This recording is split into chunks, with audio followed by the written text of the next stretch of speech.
नमस्कार. तुमच्या सगळ्यांचे स्वागत आहे. मागील भागात त्याने तिला दोन्ही हातात उचलून घेतले आणि तिला बेडवर झोपवले. श्रेयसकडे रागाने पाहत, "ही कोण आहे मला माहिती नाही आणि तो कोण आहे मला तेही माहिती नाही. पण मला माझे बेबी हवे आहे. त्यामुळे आतापासून इराला मी माझ्यासोबत घेऊन जाणार आहे. तिला भेटायचा प्रयत्न तू करू नकोस आणि मला अडवण्याचा प्रयत्नही तू करू नकोस. हेच तुझ्यासाठी योग्य राहील. आतापासून इराचा विचार सोडायचा आणि तुझे जीवन जगायचे. तुम्हाला काय वाटले?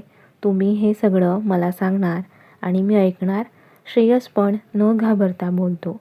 यावर एकांश त्याच्याकडे बघून गालात हसतो आणि इराला उचलून घेतो.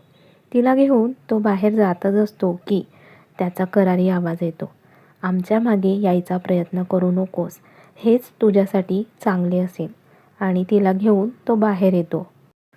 तो बाहेर येताच त्याचा गार्ड कारचा दरवाजा ओपन करतो. एकांश तिला घेऊन आत बसतो आणि बंगलो एवढंच बोलतो.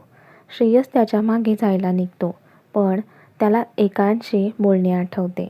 इराच्या काळजीसाठी तो तिथेच थांबतो. त्यांच्या गाड्या रस्त्याने भरधाव वेगाने धावत बंगलोच्या दिशेने जात होत्या. इरा अजूनही त्याच्या मांडीवर होती.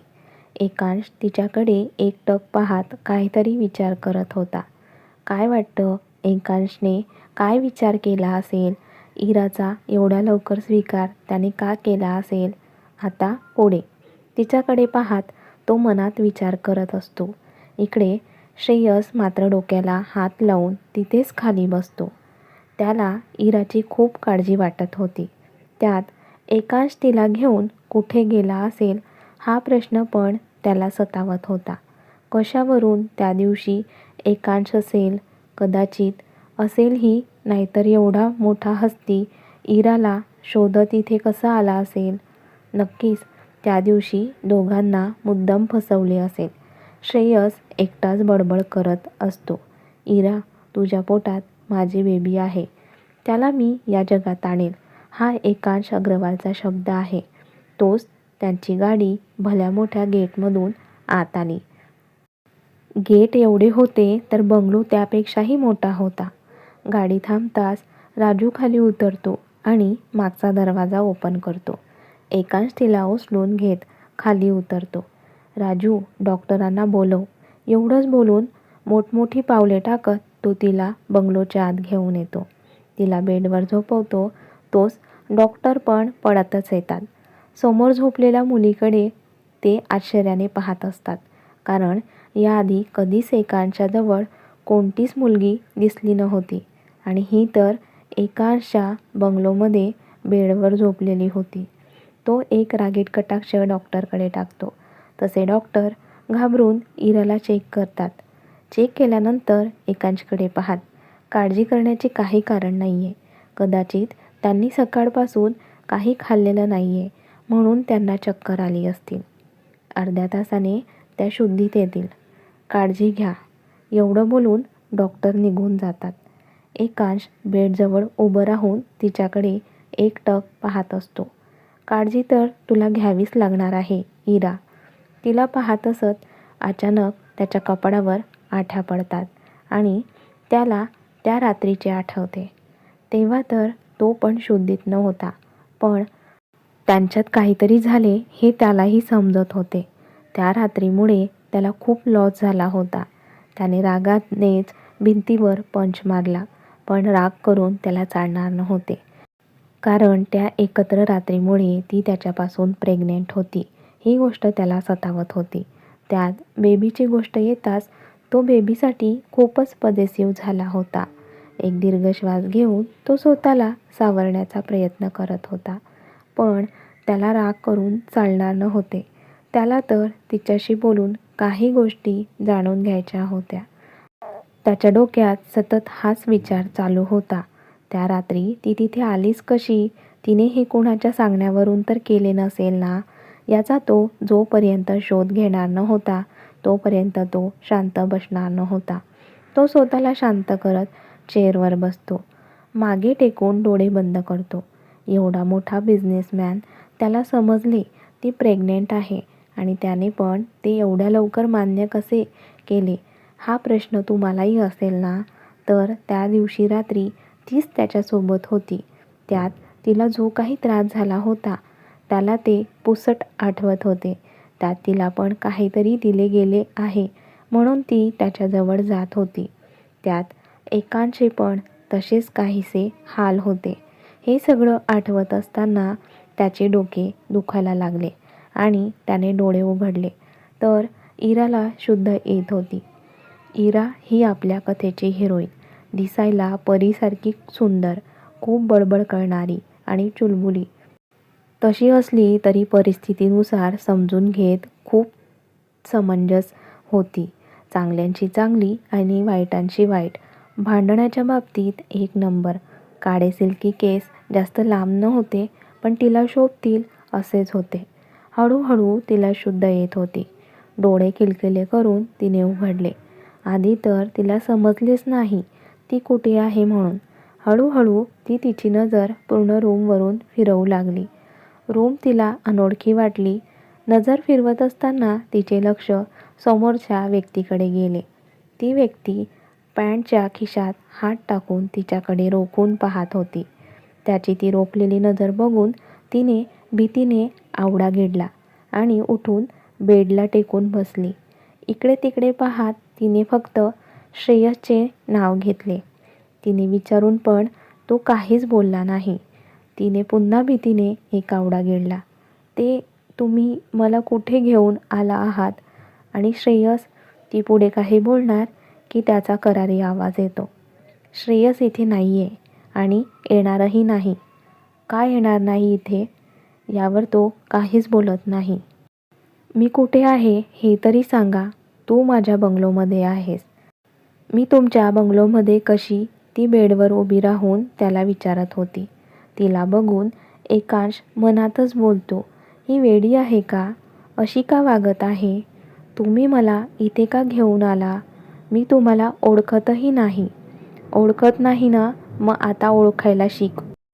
आणि लक्षात ठेव की मी एकांश अग्रवाल, तुझ्या पोटात वाढत असणाऱ्या बेबीचा बाप.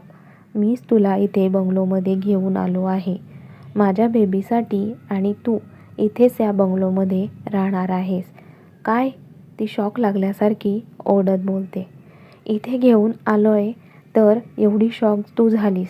मग उद्या तुझ्या गळ्यात माझ्या नावाचे मंगळसूत्र बांधले जाईल तेव्हा काय करशील? काय? मंगळसूत्र? ते पण तुमच्या नावाचे माझ्या गळ्यात? आता तिच्या डोळ्यात पाणी येते. काय स्वप्न पाहून ती शहरात आली होती आणि तिच्या स्वप्नांचा चुराडा होताना तिला दिसत होता. ती रडत बेडवर बसते तसा एकांश तिच्यासमोर येऊन उभा राहतो. हे बघा, मी तुम्हाला ओळखत नाही. त्या दिवशी आपल्यात काय झाले मी विसरण्याचा प्रयत्न करत आहे. मला तुम्ही नको आहे. हे लग्न पण नको आहे. प्लीज मला माझ्या रूमवर जाऊ द्या. मी तुम्हाला त्रास देणार नाही. प्लीज मला जाऊ द्या. ती गयावया करत बोलत असते. तू कितीही रडलीस तरी जे उद्या होणार आहे त्याला कोणीही थांबवू शकणार नाही. उद्या मी तुझ्याशी देवा ब्राह्मणाच्या साक्षीने लग्न करणार आहे. त्याला तुझी संमती असो वा नसो, उद्या लग्न होणार म्हणजे होणार. हा माझा फायनल निर्णय आहे. त्यात काहीही बदल होणार नाही. तो जणू तिला धमकी देत बोलला. तरी इरा न घाबरता त्याच्या डोळ्यात डोळे घालून त्याला प्रतिप्रश्न करते. तुम्ही अशी कशी जबरदस्ती करू शकतात माझ्यावर लग्नाची? तुला जे समजायचे ते समज, पण उद्या आपले लग्न होणार हा एकांश अग्रवालचा शब्द आहे. पण का? ती ओरडून बोलते. ए बाई, मला तुझ्यात अजिबात इंटरेस्ट नाही आहे. पण त्या रात्री माझ्याकडून पण चूक झाली आणि त्या चुकीमुळे तू प्रेग्नेंट राहिली. तुझ्या पोटात वाढणारे बाळ माझे नसते ना तर मी कधी तुझ्याशी लग्नाचा हट्टही केला नसता. खरं तर त्या रात्री तू त्या रूममध्ये आलीस कशी हा खूप मोठा प्रश्न मला पडलेला आहे. पण तो प्रश्न मी लवकरच सोडवणार आहे. सगळं काही शोधून मी काढणार आहे. खरं तर हा निर्णय त्याने खूप विचार करून घेतला होता. एवढी मोठी हस्ती ती मेहनत करून लोकांचा कमावलेला विश्वास असा सहजासहजी त्याला धुळीस मिळवायचा नव्हता आणि त्याच्याबद्दल काहीही बातमी द्यायला लोक तर जणू तापलेलेच असायचे. म्हणून खूप विचार करून तो इराचा बाळासहित स्वीकार करायला तयार झाला होता. तो तर एवढा श्रीमंत होता की इरा पैसे देऊन बाहेरच्या देशात पाठवू शकणार होता. त्याला खरं तर इराशी काहीही घेणं देणं नव्हतं. त्याला फक्त त्याचा अंश, तिच्या पोटात वाढणारे बेबी हवे होते. त्याला असे सोडून देणार नव्हता तो. इरा पण रडत त्याला गयावया करत होती, कारण तिला पण कुणीतरी फसवले होते. पण इथे तर एकांश तिला बोलतच होता. या सगळ्यात तिचीच चूक आहे असे त्याला वाटत होते. पण तो एकांश होता, चूप राहणार नव्हता. तो तर हे शोधून काढणार होता, हे सगळं कोणी आणि का केले आहे म्हणून. तो तिच्यासोबत लग्न करणार होता, पण बायको म्हणून तिचा कधीच स्वीकार तो करणार नव्हता. कारण त्या रात्री जेवढी तिची चूक होती, तेवढीच त्याचीही चूक होती. तो तिच्याकडे रागाने पाहत, तू कितीही समजावण्याचा प्रयत्न मला केलास तरी काहीही होणार नाही. हा एकांश त्याच्या शब्दाचा पक्का आहे. जोपर्यंत माझे बेबी तुझ्या पोटात आहे, तोपर्यंत मी तुला काहीही होऊ देणार नाही. पण जर तुझ्यामुळे माझ्या बेबीला काही झाले तर तुझे काय होईल याचा विचार तू कर. आता तुझ्या हातात आहे काळजी घ्यायची की नाही घ्यायची. एवढं बोलून तो रूमच्या बाहेर निघून गेला. ती तर त्याच्या जाणाऱ्या पाठमोऱ्या आकृतीकडे पाहतच राहिली. असे कसे बेबीसाठी लग्न करायला तयार झाला, यालात माझी मर्जी पण विचारणे योग्य वाटलं नाही का? स्वतः त्याचा निर्णय सांगून मोकळा झाला. इरा रडतच बेडवर बसली. एवढ्यात तिला लग्न करायचे नव्हते. या शहरात येऊन तिने खूप काही स्वप्न पाहिली होती, पण तिच्या आयुष्यात एवढे मोठे वादळ येऊन गेले होते आणि त्याला सामोरे तिला जावे लागणार होते. आता तिचे डोके चालायचे बंद पडले होते. पुढे जाऊन काय होणार हेही तिला माहिती नव्हते. त्यात अशा माणसासोबत लग्न करावे लागणार होते की आजच त्याला पहिल्यांदा भेटली होती.